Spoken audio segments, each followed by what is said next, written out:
to do this one here. And are you now seeing my screen? We do. Great, great. Okay, so for today, I wanted to talk about the Tuesday Pulse, if you're both familiar now.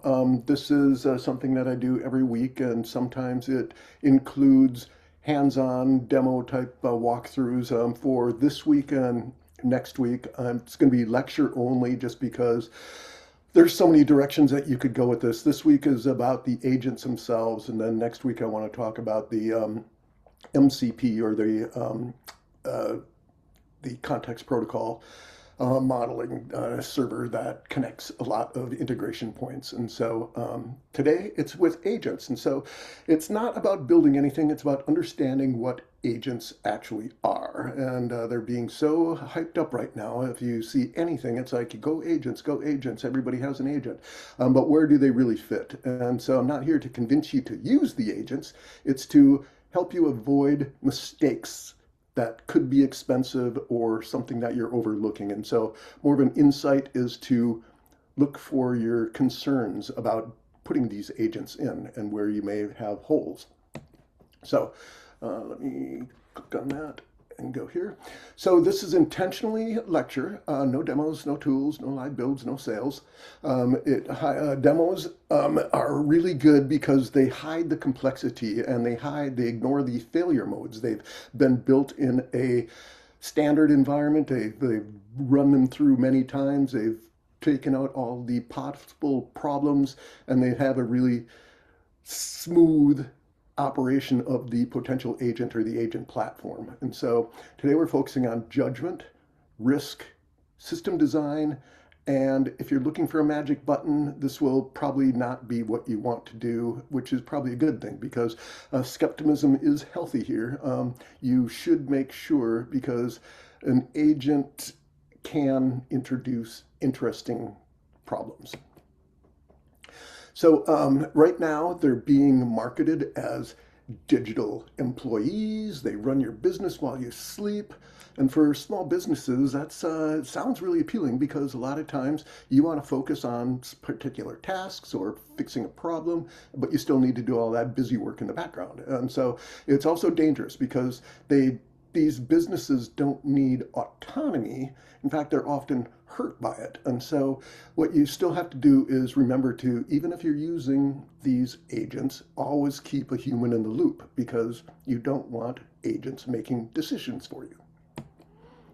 So most people think that an agent is a smarter chatbot, a smarter version of ChatGPT or Claude or something like that, where it's really not. It might be a junior employee who understands the intent. They get the business, but none of that's true. Um, they don't think, they follow rules. So people think that the agent's intelligent, and depending on how it's made, it seems to be intelligent, but it's really not. What it is a loop.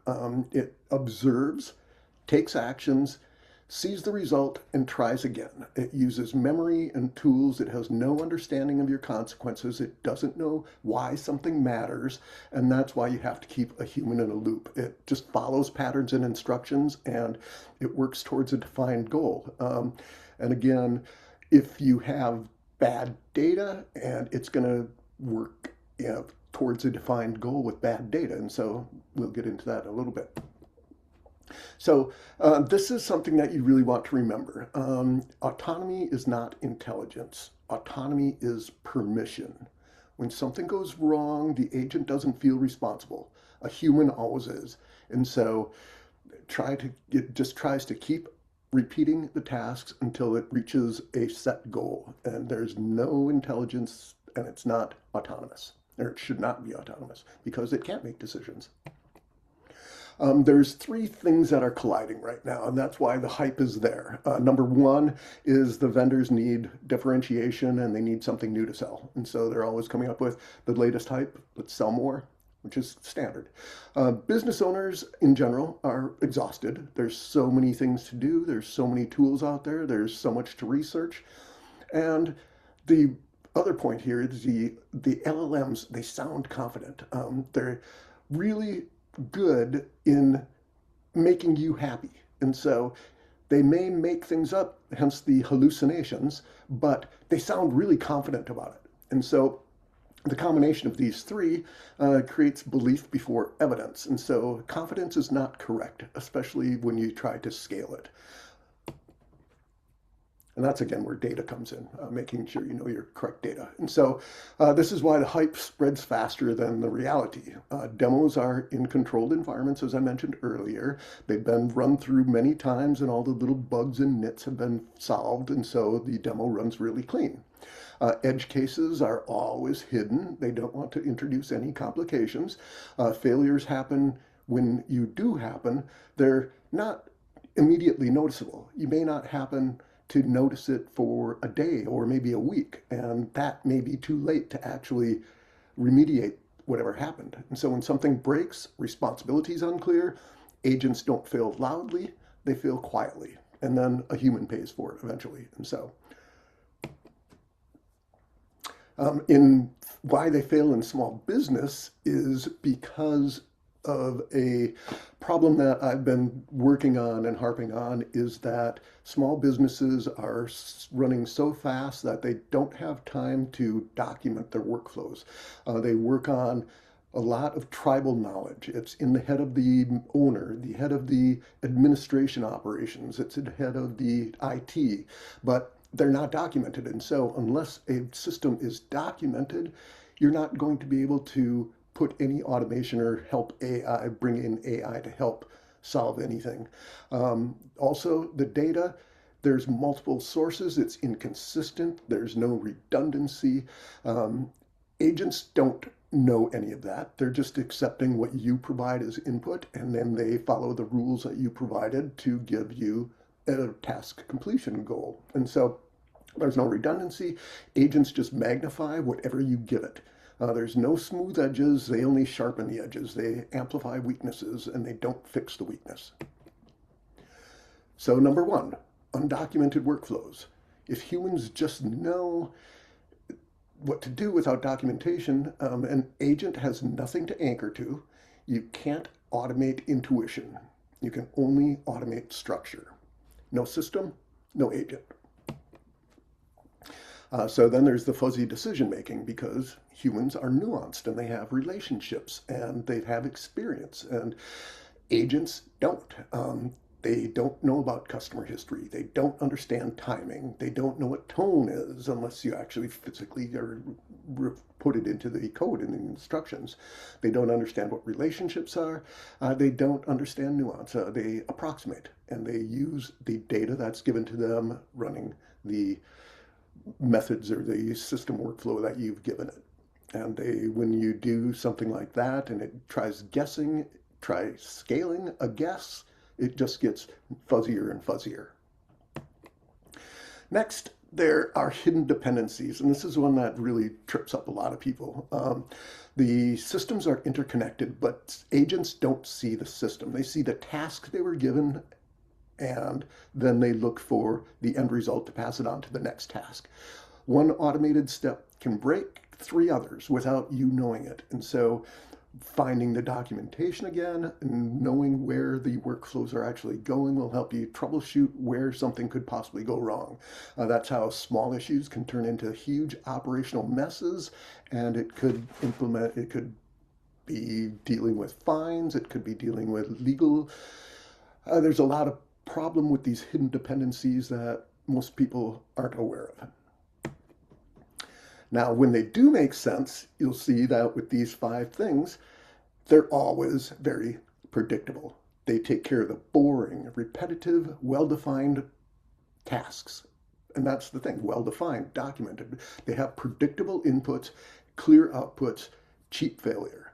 And a human is still accountable for all the results. And outside of these boundaries, the risks really climb fast. And so as long as you have a narrow task and your input is predictable, your outputs are reviewable, agents are perfect for that.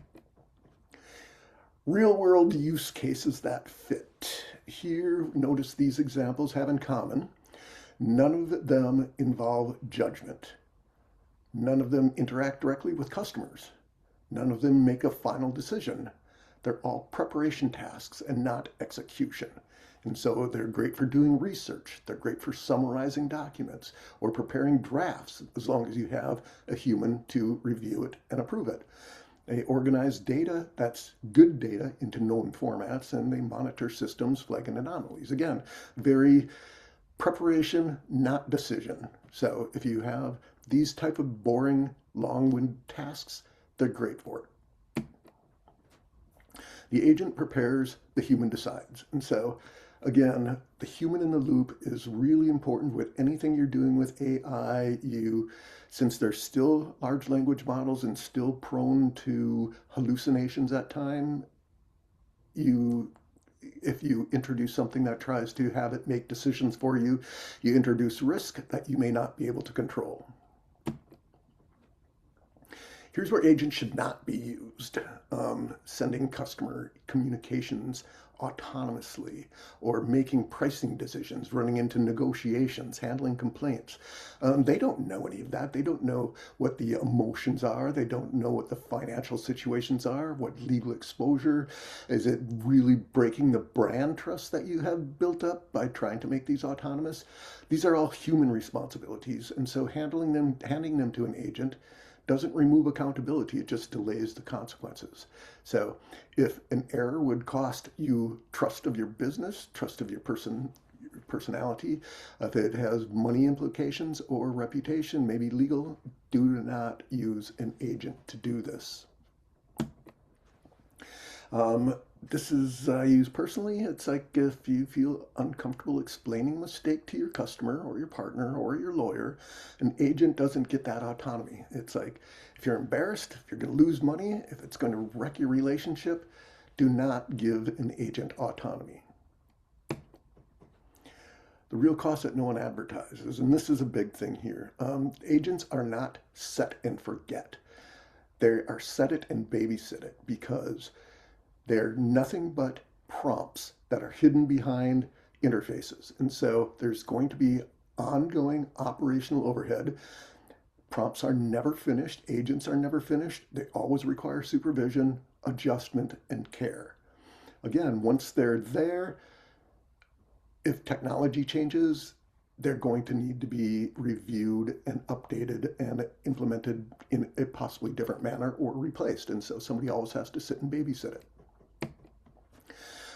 There's all sorts of direct costs that are hidden with subscriptions. They just pile up because originally they make them so inexpensive. It's $15 here, $20 here, $5 here, and pretty soon you're like, wow, how did my AI budget suddenly grow to be $150? And with API usage, you have all of the token usage, because they're now, not only do you have your subscription, but they give you additional costs on token usage. And so there's often times that you have to retry and you're burning tokens, and it just increases your costs. These are manageable, but they're only part of the picture. And then again, the more hidden costs are the staff time to maintain, debugging weird behavior, reworking bad outputs. The real costs are here. This is where you're going to get your long hidden costs, because time spent fixing your outputs, or employees working around the agent, which is common because they see an agent fail, and so they'll revert back to old ways of doing things, increasing the manual time required to do a certain task. Systems become fragile, technology changes, they may lose connections, there may be some multiple connections through something like Zapier or Make or an N8N server.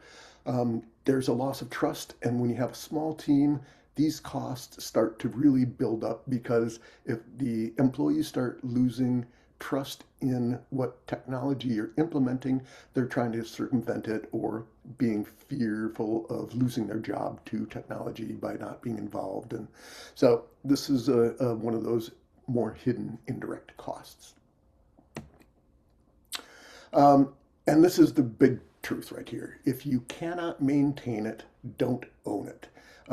If you don't have the time to spend on monitoring, maintaining, and giving an agent attention, just like if you have a new employee, you're not just going to give them the keys to the office and have them make decisions and do things like that. They will need oversight. They will need um, maintenance and things like that, because the discipline to maintain an agent, it'll become a liability, not immediately, eventually, but there is a possibility that an agent breaks. You don't know it. The connection between agents may break. And so, again, having somebody on staff or an, contracted to maintain, monitor, and make sure these things work is going to be necessary. If you don't have the time or the money or the resources to maintain it, don't do it. And the employee reality, here's where employees experience agents.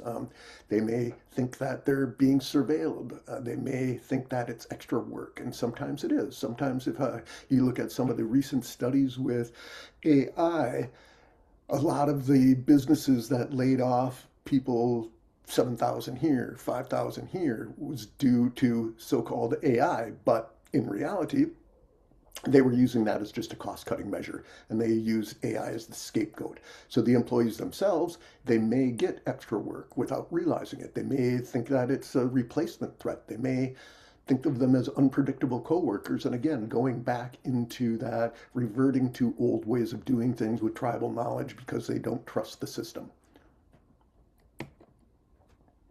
So for when you're working with teams, you have to reframe how you're talking about them to your teams.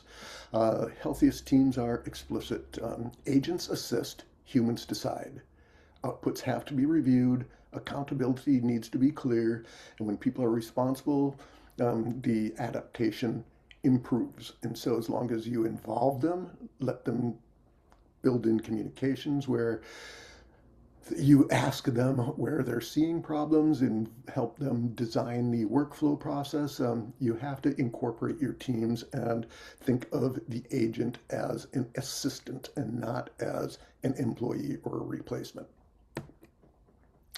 And so the system's first filter that I use is, before you try to do any agents, is your workflow documented?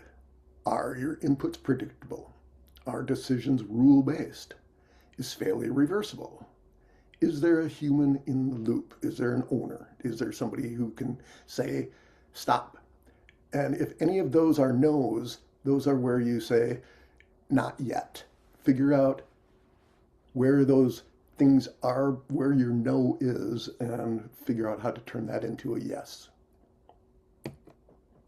And so not using an agent is often a very smart decision. It's always okay to say no. Restraint is strategy. It's not a failure. If you decide that this doesn't make sense, then don't do it until it does make sense. So the most mature decisions will be possibly to say no. And so most businesses belong, this is where I tend to focus a lot on, is number one, AI literacy. Get people to understand how to use what LLMs are, how to use them, how to prompt better, how to structure prompts, how to use different methods to reiterate your questioning, using them as assisted workflows, and always keeping a human in the loop. Remember, these are not autonomous. You don't want them to be autonomous. They may hallucinate. They're using only whatever data is given to them. And so you don't want agents everywhere. You can bring them in and test them and put them into small pilots, and they may be useful, but again, understand what they are, how they're built, how they're programmed, what their prompts are, and then work with that. So there's always going to be an AI champion in your business, and there's always going to be a human in the loop for these systems for now. Who knows what is going to happen in a few months, but at this point right now, you really can't trust an agent to be autonomous. So agents are not the next step, systems are. And so remember, systems first, tools last. Well, actually, go systems, then tools, and then automate with agents. And so, but again, unless your systems are documented, you understand what the training requirements are, you understand what the financial implications are going to be, then you can make the next step and bring in automation and agents. So it's all systems first, then the tools, and never the other way around. And so on that is the content that I have. I'm going to stop sharing and I'm going to stop recording.